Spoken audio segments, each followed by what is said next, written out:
Hooray! It's setting it up. All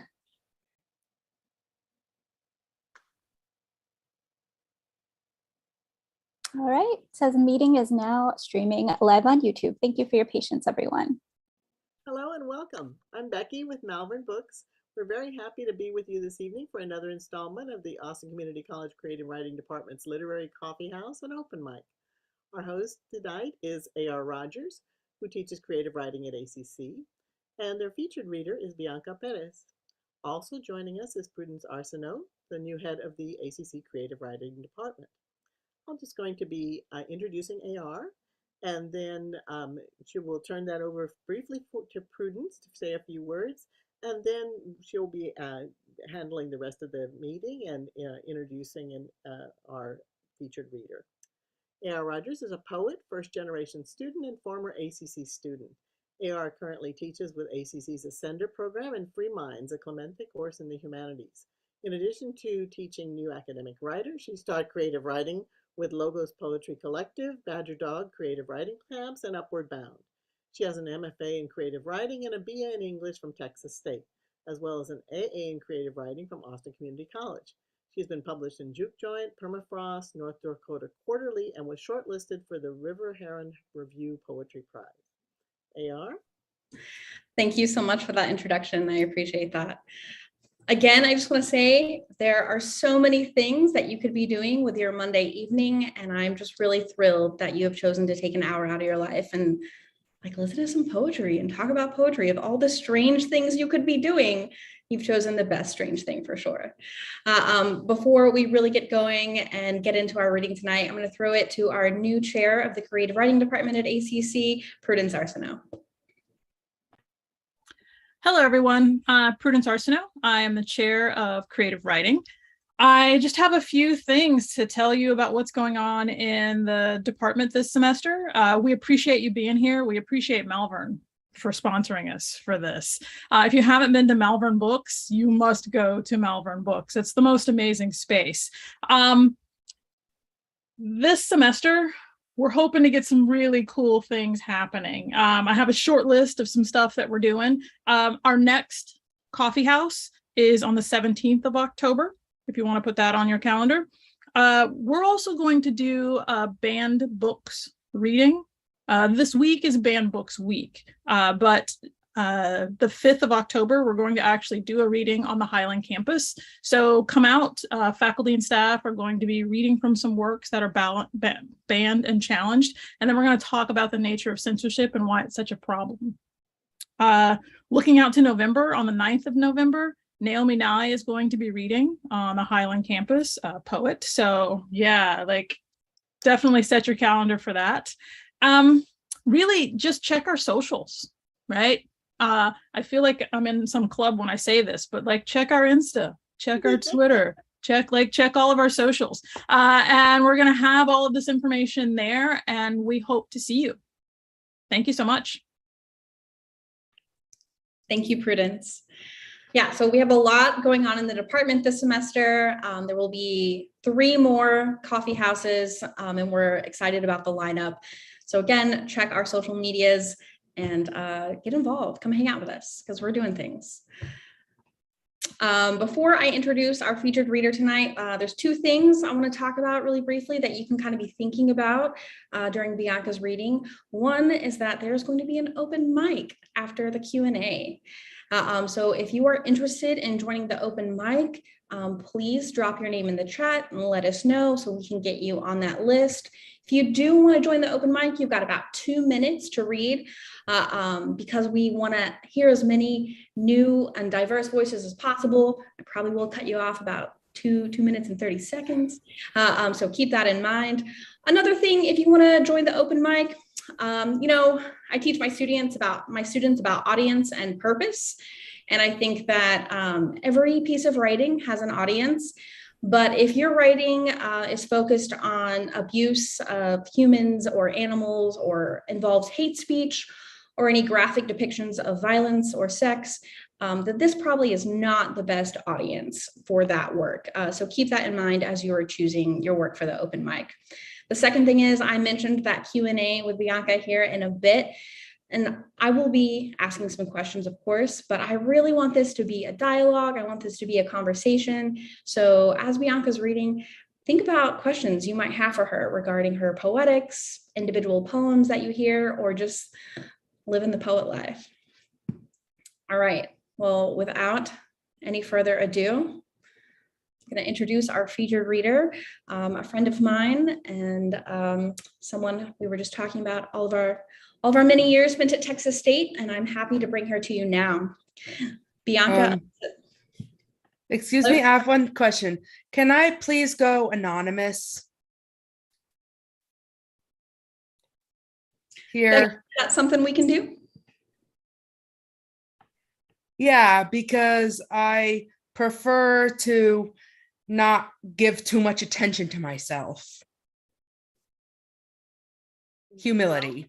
Did you want to change the name that you're under and you're not being able to? Is that what you're saying? I'm sorry. No, it's because.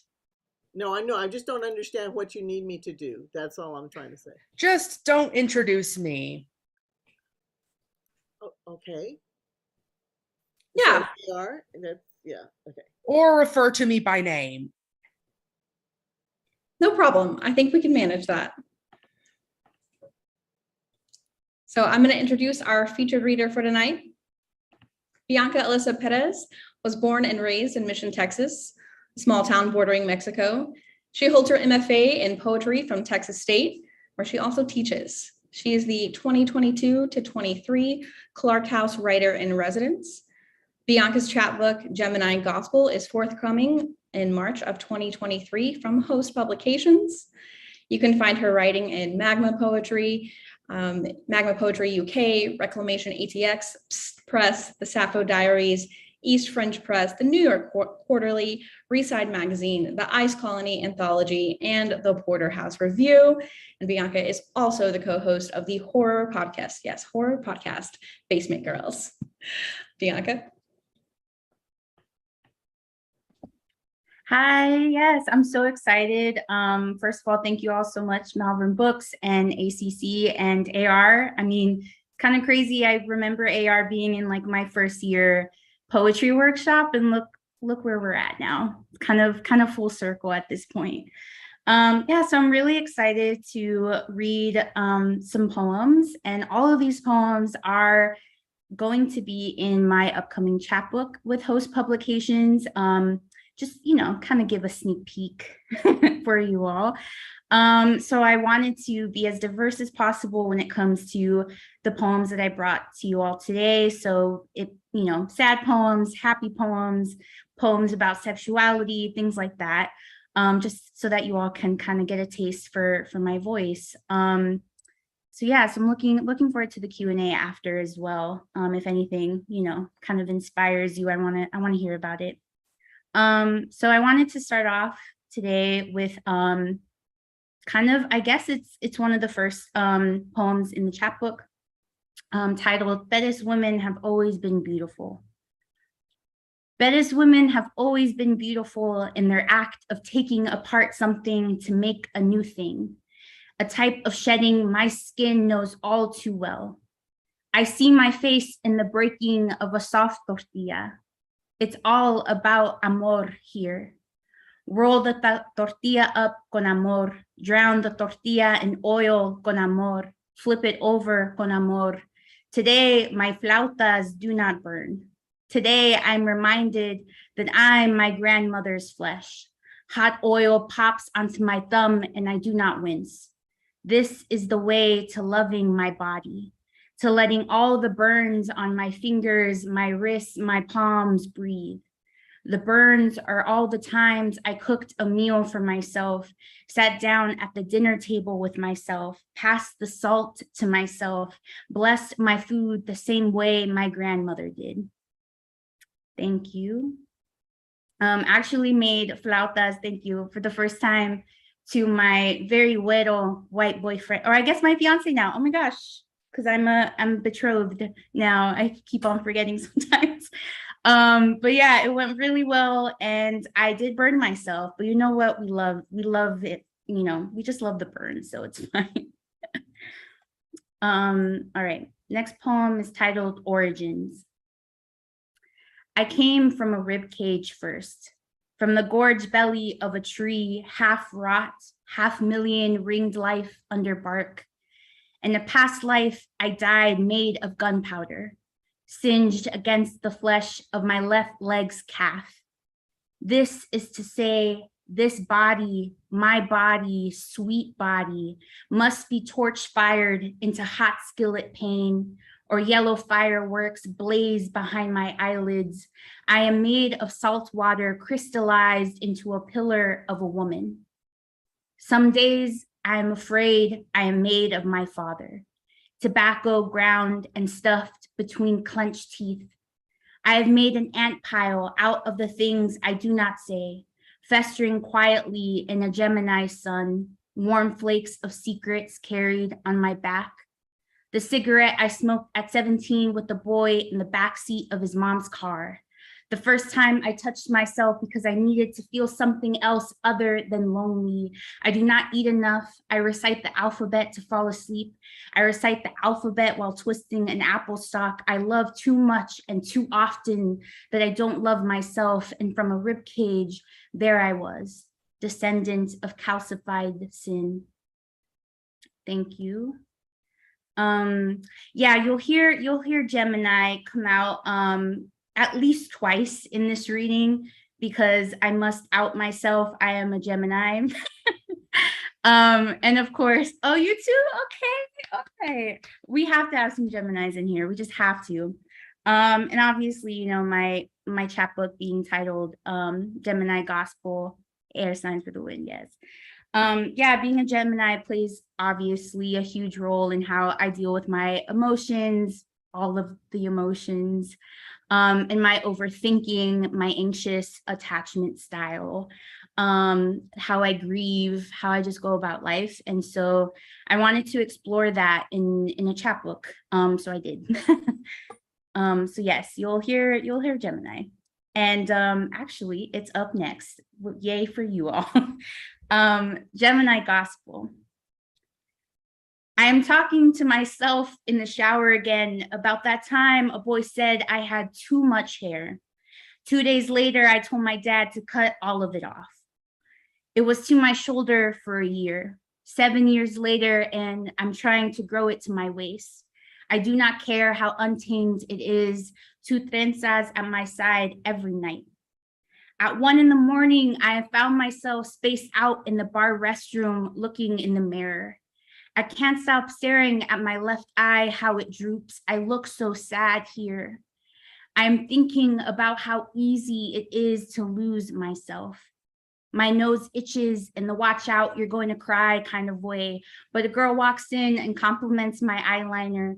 I compliment her red skirt, and just like that, I've forgotten just how lost I was. I do not tell my ex how often I dream of him. I am running and he does not chase me. I tell my mom I'm tired, but really I'm just depressed.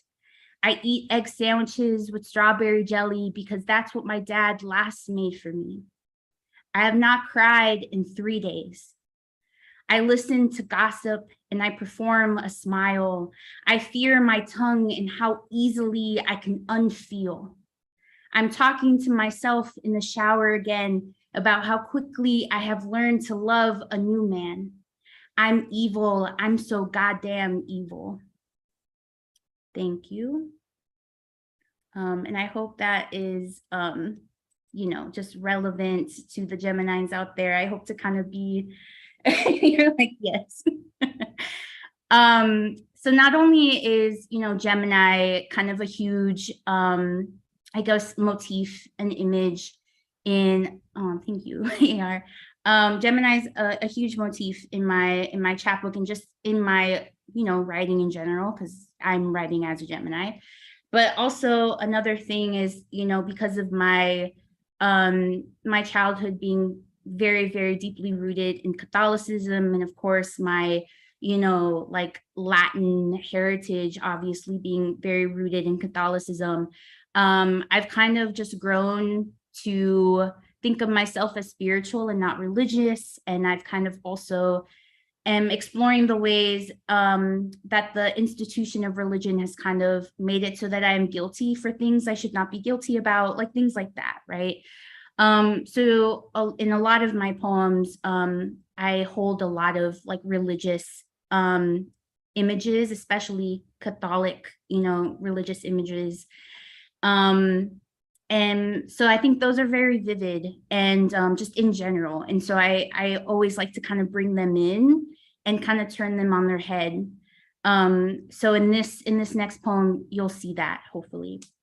It's titled Eucharist Consecrated.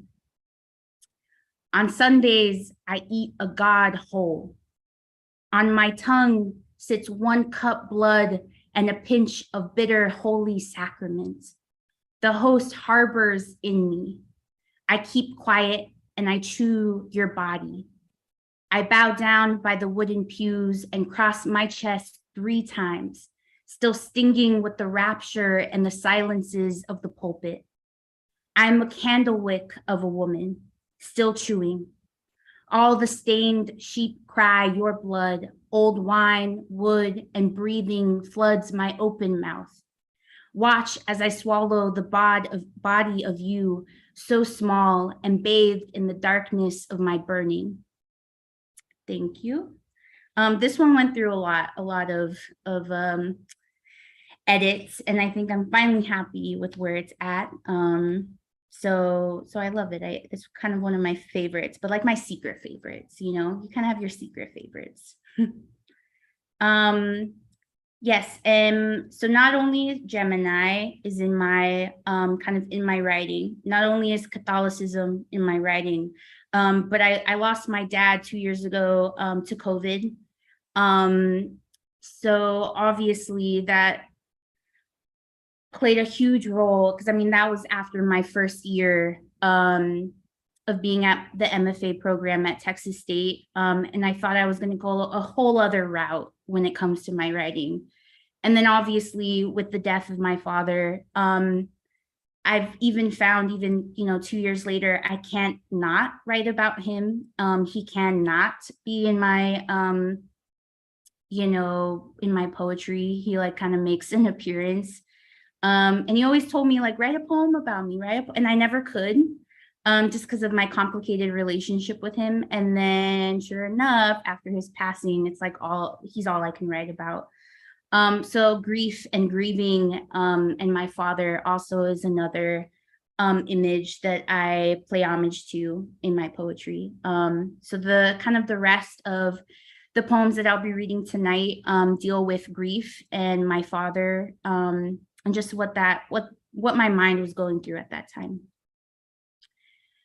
This one is titled El Fantasma del Viento, which is translated to the ghost of the wind, or the wind ghost. I had been looking out the bathroom window for weeks before I disappeared. I can remember the pain of the window, the coolness, how sometimes my reflection looks like my mother's. I can remember the tree line at the back of this house as I saw it through the window. The trees spoke secrets to each other and never to me. I spent every day trying to listen. They say I must have gone crazy. I broke, I cracked, I tore, I scratched my left earlobe so much it bled on the white tile floor. Blood dried on the bathroom sink. I can almost remember the itch, the ghost of a touch. When I left out the back door to the trees where it was waiting, I was quiet, not a sound. Not even wind, not even the coos from the lechuzas. I can remember the whispers vibrating through the blades of grass at my toes. One day I was here, and the next the wind became me. Thank you. And this next one, I actually I read at my father's funeral. So because of COVID, we actually weren't able to bury him until a year after he passed. So it was a very interesting experience, because I had already gone through grieving for a year before actually, doing the hardest thing that I think you can do during a time like that. because before that his ashes were at my mom's, and so it kind of felt like he was still there, and it still does, right? It still feels like he's around, but in a different way.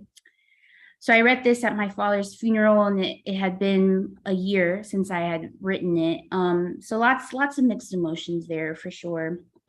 This one is titled Hearing, an Elegy. The hearing is the last to go, they tell us. But we have stopped listening to anything other than his body breathing. Next to me, I hear my mother promising to love beyond this world, and my face is wet and hot and hurting. I hear my father's laugh and the echoes of some memory. Mi reina, mi güera, his ghost in my ears. We have begun to play his favorite songs, the ones he always sang the wrong words to, but no one cares about that now. The last thing we hope he hears is the ocean and the sound of his boat's hull hitting a small wave and the seagulls. God, I hope he hears the seagulls. Thank you. All right. This one is titled Rio Grande Veteran Cemetery on Inspiration. So my father was a veteran of the Vietnam War, and so there was also, like, I have a casing from when they did, the 21 gun salute that I like kind of carry around with me. So I was just thinking about that being a totem as well. And although that item doesn't necessarily make an appearance in this specific poem, I just think about the place, like the veteran cemetery as a location, and I think that kind of inspired me. Here, my dad lies in stardust and ashes 362 miles away on Inspiration, a long road south, 10 minutes from the wall. Here, my dad lies in holy ground watered at 5 p.m., a holiday wreath lying flat where his head would be, a halo glistening red. Here, my dad lies, a box of ashes, his bad kidneys, his favorite leather boots, hecho in Mexico, the crucifix they doused in holy water. Here, my dad lies every Sunday when my mother visits her only lover with the Whataburger biscuit brought hot, left cold by his birth date etch. Here, my dad lies just under the surface of the cemetery he visited to, saluting his friends that once were, his hat to his heart saying, one day I'll be here too, mija. Here, my dad lies, a golden rifle with one bullet left, his boat sold to his best friend, aslept in bed with the right side sagging, remembering. Here, my dad lies, a ghost in my dreams, still singing Vicente Fernandez's A Mi Manera. Thank you. All right. This one's a little shorter, but I don't know, this one, it's the short poems that hit hardest sometimes, This one's titled My Mother Whispers, Doesn't He Look So Peaceful?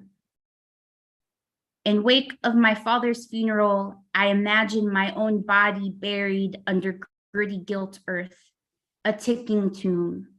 There, my father's dream suffocated in a casket, silver, gold-lined, and stiff. He has always been a light sleeper, and I am aching to wake him. Thank you. And I have two more for us. So as AR mentioned, I am very, very much into horror, and thus I kind of made it a bonding thing with one of my other writing friends to make a podcast talking about horror movies and how it influences our writing. And so, as you probably have noticed, like ghosts, lechuzas, like a lot of like the witchiness kind of comes out in my poetry because I am so obsessed with horror. And I feel like I live with ghosts. I mean, my dad, obviously, right? He's still around. But just the house that I'm living in currently is very, very haunted. So I'm always kind of thinking about how that plays a role in my writing as well. I am my own haunting, my hands a ghost brushing my hair in the mirror. In the mirror is a woman that I do not recognize. Her mouth unhinges, 1,000 crickets swarm from her tongue, my tongue, a phantom muscle that has forgotten how to twist into itself. I spit and my dead father's name spills out, oozing, withering. I am a haunted house of prayers to the walls, revelations distorted into whispers. A kitchen is a hallway, is a door, is a basement, is a bedroom, is a sleeping woman witnessing my own face convulse. I am a nightmare, the exorcism of a body that does not belong to me. I am breathing into her lungs, gasping for air, a ghost of a touch waiting for skin. My name coming up from beneath the floorboards like cigarette smoke. Thank you. And the last one here, I think just kind of speaks to everything. You know, religion, grieving, ghosts. Yeah, so I thought that it would be a great one to kind of end the night with. And this is also in a specific form, which I don't do often. But for my poet peeps out there, this is written as a ghazal. So hopefully you see the form even without seeing it, I guess, on the page. So this one's titled On Breaking, a ghazal. I'm taking on the cold in my joints and letting tight bitterness seep slowly into the marrow of my tired bones, ivory and bleak I am breaking, into my body tight. Muscle tension tricks me to think I will die one day soon, still wishing the fluid in my tight bones will sink me closer to a kneel. My kissing palms pray, the crossing of my chest opens, the stiff casket of my father's yard. Glistening at 8 a.m. with black coffee in hand, I shake my memory tight. Remember my bleeding name, how it breaks tight on the tongue, still writhing like a snake. Thank you. Thank you so much. Thank you. Bianca, I don't use this word very often, but that reading, I think you just blessed everyone here. That was truly a blessing. We are so lucky to have kind of insider access into your forthcoming chapbook. So thank you so much for sharing those poems with us and being here tonight. Well, I am bursting at the seams with questions to ask you, which I'm going to do here in just a moment. But if you also have questions in response to Bianca's readings or any of the poems that you heard, please drop them in the chat so that this feels like a community space, which it is. All right, so the first question I have for you, when I think about grief, I see it as it's alchemy, it's a transformation. So we're trying to turn, this ugly mass of sorrow into something else because we hate that ugly mass of sorrow. It feels bad. And so how does poetry fit into that transformation process for you? Yeah, I love that. I think that, I was kind of mentioning to you earlier before the event that I was doing a lot of like therapy journaling. And that I think has kind of helped me to think about my grieving as a transformation, because my grieving has been and always will be complex, because like I mentioned, specifically with grieving my father, him and I, whenever he was alive, we did not have a great relationship. He was a lot older. He was in his 70s and I'm 26. And I think he didn't understand me. So there was a lot of miscommunication there. So when he passed, there was a lot of guilt there because I'd always imagined what I would feel like when he died and how it would almost feel like a relief. And I felt so much guilt for thinking that. Mm-hmm. And so it was a lot of me like changing and transforming the way that I see my relationship with him, and knowing that I can still miss him and also still hate him and also still like grieve him. And it can be complex and it can be okay. And also just in the act of writing, like the journaling and the poetry that comes from most often from the journaling, I have come to those reflections, and I don't think I would have gotten there otherwise if I were just kind of sitting in the grief and letting it like fester within me. Like I think I needed to write it, and I needed to think about it in other ways and using other images, and in order to get to where I'm at now. Thank you for sharing that. Yeah, I think that we forget that complex things can be okay. Mm-hmm. I think that we're constantly trying to like distill and minimize, make things like simple, and that's how we understand it when they're okay. But that's just not the reality we're living in. Yeah. So thank you for that. That's personally helpful to me. Another note about grief. Grief is, it is inherently messy. It comes at the wrong time. It is, can be completely paralyzing, or it can be frenetic. It's out of control. But when I think of a poem inherently is control. So how do you kind of navigate those two things?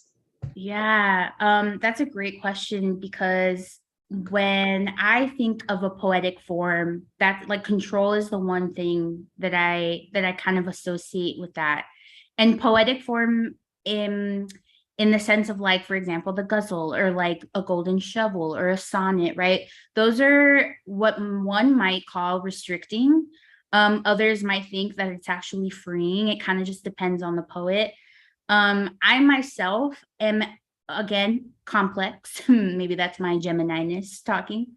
But I found that I needed to write in free verse, and most of my poems are in free verse, because there is where there is control, and also there is chaos, but I'm in control of that chaos, and I can tell the poem what it should do with its line. Like I'm in complete control. And because of my anxiety, I need that control, but in a way that doesn't feel like restricting, that poetic form sometimes entails. But it's also that I've found that, I have written in a sonnet, and I've written in the sonnet form, and in, like I mentioned, in the ghazal, but I usually end up breaking it anyways. But there's also something just so freeing about taking this restricted form and using parts of it that I need, and then dropping the parts that I don't need. And I think that is specifically unique about being a contemporary poet. And that I feel that more contemporary poets should feel confident doing, like, because I think contemporary poetry deals so much with free verse right now, that I think that the new thing should be that we like use form and just break the shit out of it. And see what happens with the way we think, and the way that we experience these emotions, because I think it can be very helpful using poetic form as an exercise in poetics. Absolutely. Yeah, I remember I was a very young person when I was first introduced to this idea of there being freedom in form, finding freedom in that kind of restriction. And I just completely dismissed that idea for a very long time. But I'm happy to see that like other people like myself have kind of come to embrace that there is that paradox exists within poem making.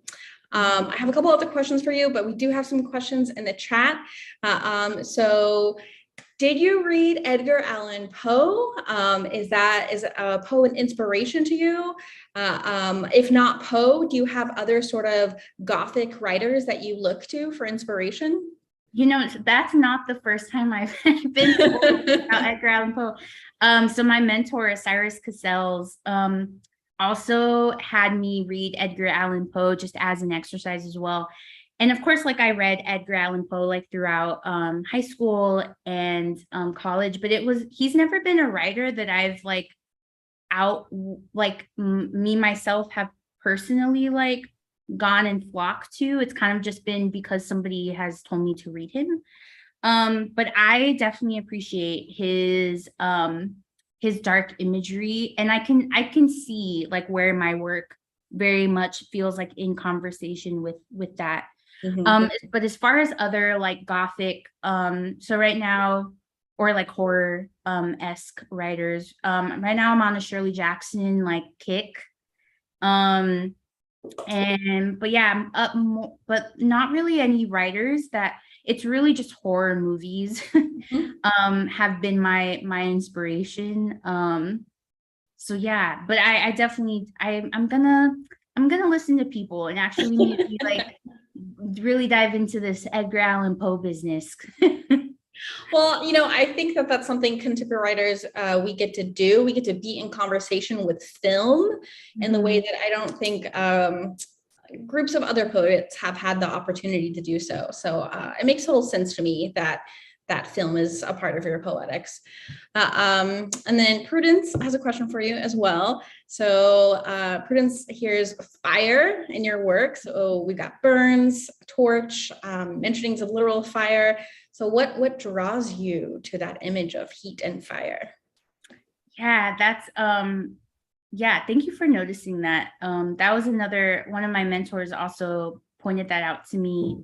And again, it's like those images in your writing that you don't see coming out until somebody points it out to you. And I don't know, we might have to just psychoanalyze me on that one. Because it's not that fire is just fire to me signifies like I think phoenix, like I think ashes, I think burning, I think of like a rebirth. And that might seem like extremely cliche. But that's really, I think, what the leaps that my mind does. And fire, like as a like as an aesthetic, like as an image, is simultaneously beautiful and very scary. Like I have intrusive thoughts of like leaving my house, like my coffee on, and then my house just burning, and then me coming back like hours later to just a burning house. And I'm like in my head, all I am doing, I'm not even freaking out or anything. I'm really just like there standing and watching it happen. And that feels like a poem right there. Thank you. I was about to say, have you written that poem yet? No, but now I am. And another thing I think about fire is that fire is cleansing. If you burn it all down, that's like the palate cleanser, right? So I have 2 more questions for Bianca. If you also have questions, please drop them in the chat. So I commented on one of your last lines, I wrote down a couple of them. God, I hope he hears the seagulls. I am aching to wake him, and that line, I'm so evil, I'm so goddamn evil, I'm just like mad at you for writing that line. But all of those are really killer last lines. They're excellent places to sort of clip a poem. I tell my students that the ending of a poem should ask more questions than it answers. I think that you've really done that here. So can you talk to us a little bit about how you approach concluding a poem, what your thoughts are about those ending lines? Yeah, thank you so much. Because last lines are really like, if one of my friends sends me one of their poems, or like I read something on like Twitter or something, like a poem that's been shared, I immediately I guess maybe I'm one of those people that like jump to the last page of the book or something. But I love just looking at the last line first for some reason. And I think I do almost a similar thing in my head, even before I begin, to write a poem. And that might be like, I might be like going against everything that I've ever been taught, right? Because you're kind of like taught in the MFA, or like even, I don't know, it's kind of just this known thing to let the poem take you where it takes you. And to just let it surprise you. And there's a little bit of that goes on in my head for sure. But there is still this like feeling that I get in my kind of my chest before I even begin a poem, that I'm like, I want my reader to feel this at the end of whatever poem I'm gonna start to write. This is the feeling I want to end on. So not really, this is the feeling I'm starting with, but this is the feeling I want to end on. And that's what really drives the poem for me. And really, I think it's a lot of what you said, AR, is that you want the poem to kind of end on a way that isn't a tight little bow. And that's really, like, I kind of want the ending to almost confuse my reader in a way, because I want them to be asking themselves, okay, what does this mean for the speaker? What does this mean for me? So yeah, I guess that feeling, though, that I get before I even begin to write, that's the driving force there for me as far as the last line goes. I think that's really helpful to frame it in terms of the feeling that you want to leave the reader with. As we are a creative writing department, we've got a lot of new writers on the call tonight. So I think thinking about endings in that way is really helpful. We've got 2 questions in the chat. So Deborah is wondering, have you found any relief in or catharsis in doing that writing about your father? Oh God, I hope so in the near future. I feel like if there's like a 50-pound weight on my chest every day, I feel that after writing a poem, it's maybe gone down to like a 30-pound weight. And so that's really what it does to me. And I've kind of like in therapy and in talking about my father and in grieving, I know that I'll always hold this tension forever. Like, I'll never stop grieving my father. I'll never feel this tightness, or I'll never not feel this tightness or this weight on my chest. But in writing, if I get even, like, writing gives me a momentary relief, and I'll fucking take that momentary relief. Like, I'll take it. And I'll run with it for as long as I can, until like the other pounds come in and I feel it again. And then I'm like, okay, I'll write another poem, and I'll write another poem. And that's really what has been my, and I don't think I've ever put this into words before. So thank you all for this. But yeah, I think that's what's been my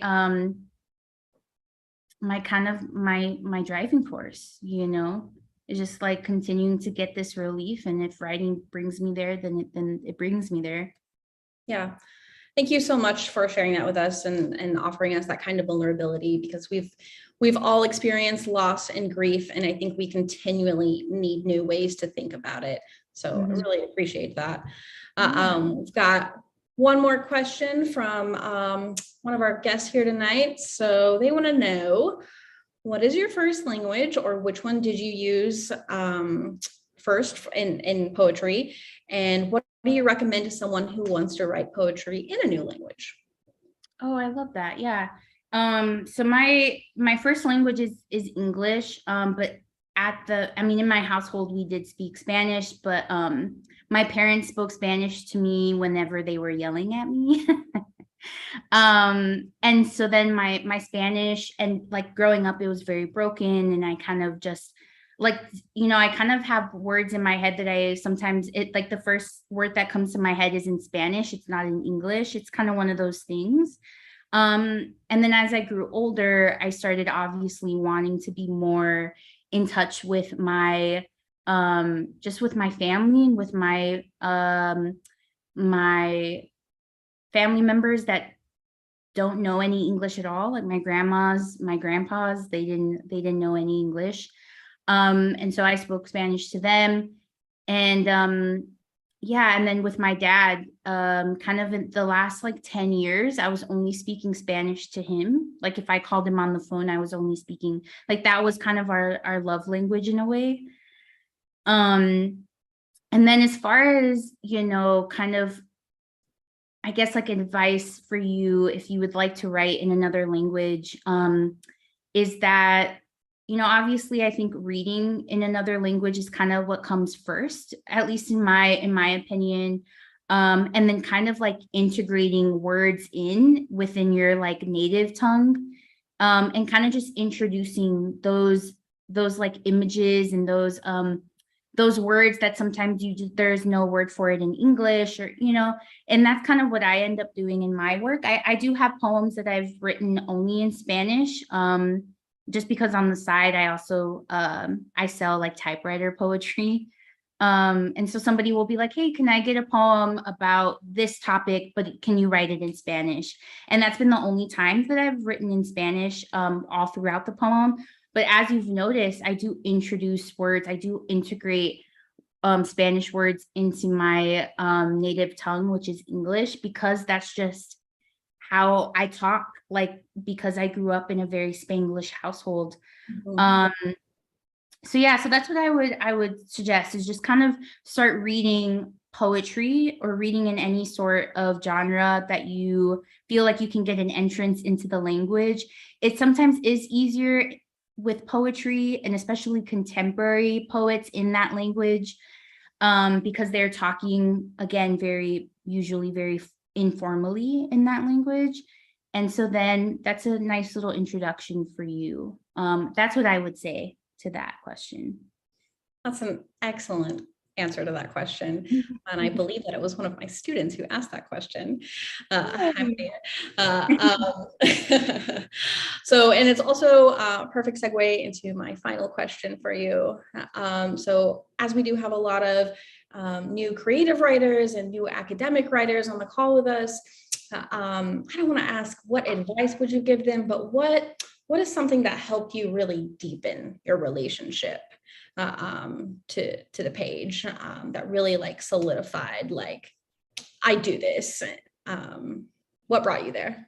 Yeah, I love that question. First of all, I think that my relationship to the page it changes with, outside of the page, right? So like kind of trying to immerse yourself in all things. And I'm gonna speak in poetic terms, just because that's kind of like where my heart and my head and my world is at.